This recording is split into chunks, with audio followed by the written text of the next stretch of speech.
दिन सदन में सत्ता पक्ष और विपक्ष में तीखी नोकझोंक देखने में आई, जो कि पहले से ही लगातार जिस पर हमारी नजर बनी हुई है।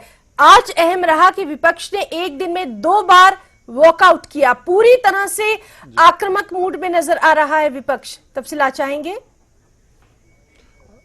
बिल्कुल ही ना, विपक्ष पूरी तरह से आक्रामक मूड में है और हमारे साथ इस वक्त मौजूद है पूर्व कैबिनेट मंत्री सुखराम चौधरी। इन्हीं से हम जानेंगे आज आक्रामक रुख विपक्ष का सदन में रहा, क्या कारण रहे, 2 बार आज वॉकआउट हो गया। देखिए, जो प्रदेश की सरकार है, एक तो जो प्रश्न का उन्होंने उत्तर दिया, रणजीत शर्मा जी ने जो प्रश्न किया, आदरणीय मुख्यमंत्री महोदय जी ने बोला कोई देनदारी बकाया नहीं है। और पिछले सत्र में जो उत्तर दिया उसमें 480 करोड़ की देनदारी बकाया बताई। बहुत से डिवीजनों में कम से कम 20-20, 25-25 करोड़ की पेमेंट बकाया है। जब हम नीचे अधिकारियों से पूछते हैं, वो कहते पैसे नहीं है, हम पेमेंट कहां से करें। और प्रदेश की सरकार कह रही है पेमेंट कोई बकाया नहीं, हमने सभी की पेमेंट कर दी है।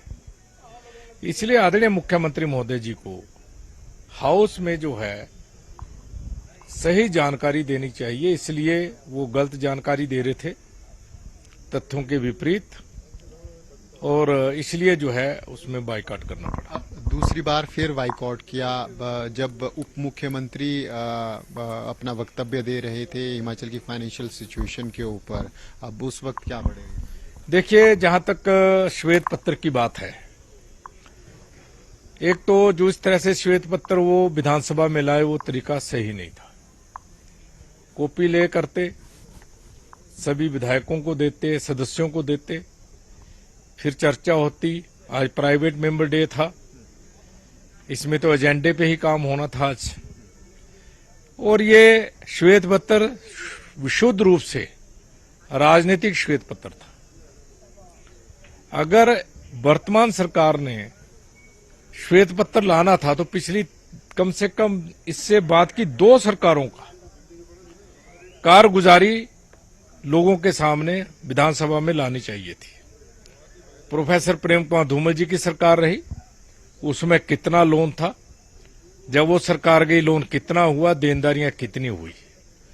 जब प्रदेश में कांग्रेस की सरकार आई, आदरणीय वीरभद्र सिंह जी मुख्यमंत्री बने हिमाचल प्रदेश के, उस समय प्रदेश की जो कर्ज था वो 24,000 करोड़ था।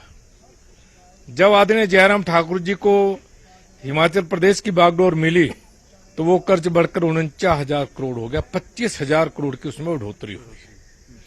और उससे अलग देनदारियां थी जो काम फील्ड में चले हैं। बहुत से ऐसे काम है जिनकी देनदारियां बकाया होती हैं, चाहे महंगाई भत्ते की किस्त हो, चाहे न कोई हो, किसी का एरियर देना हो, या कोई काम रनिंग में हो, उसका कम देनदारियां अलग होती हैं।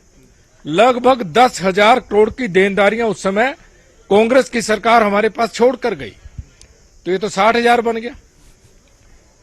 इसलिए आज ये जो यहां पर राजनीतिक श्वेत पत्र लाए हैं, जब हमारी सरकार प्रदेश से कांग्रेस की सरकार बनी तो 69,680 करोड़ के लगभग जो है कर्ज था हिमाचल प्रदेश के ऊपर। अब ये देनदारियां भी जोड़ रहे हैं, इधर उधर का पैसा भी जोड़ रहे हैं, तथ्यों को तोड़ मरोड़ कर बता रहे हैं, और ये इस तरह से हिमाचल प्रदेश के लोगों को बताने का प्रयास कर रहे हैं कि जैसे भारतीय जनता पार्टी ने ही हिमाचल प्रदेश को कर्ज में डुबो दिया। प्रदेश के लोग जानते हैं 24 से 25,000, 49,000 करोड़, 25,000 करोड़ का कर्जा इन्होंने लिया, और उसके बाद 25 से 69,680 करोड़ के लगभग कर्जा हमारी सरकार के समय में बढ़ा। हमने तो 21,000 करोड़ का कर्जा लिया, लगभग 22,000 करोड़ का कर्जा लिया, और हमने किस्तें भी दी, उसका इंटरेस्ट भी पे किया हमने। इसलिए मैं ये कहना चाहता हूं आपके चैनल के माध्यम से कि हिमाचल प्रदेश के लोगों को हमेशा गुमराह करने की प्रदेश की सरकार बात कर रही है। पहले झूठी गारंटियां देकर प्रदेश के लोगों को गुमराह किया, प्रदेश में सरकार बन गई, फिर कहे खजाना खाली है, पैसे नहीं है। अब प्राकृतिक आपदा आई है, उसमें प्रदेश के लोगों को गुमराह कर रहे हैं। मैंने तथ्य सामने रखे, मैंने कहा कई मर्तबा मैंने आदरणीय रेवेन्यू मिनिस्टर से बात की टेलीफोन पे, आदरणीय जगत सिंह नेगी जी से। मैंने कहा जो आपने ये 7 जुलाई से 15 जुलाई तक का पैकेज आप लाए हैं, जो रिलीफ बढ़ाया आपने, इसको उसके बाद के समय के लिए भी बढ़ाइए। मैंने आदरणीय हर्षवर्धन जी से बात की। मैंने कहा इसमें बहुत बड़ी भ्रष्टाचार हो रहा है।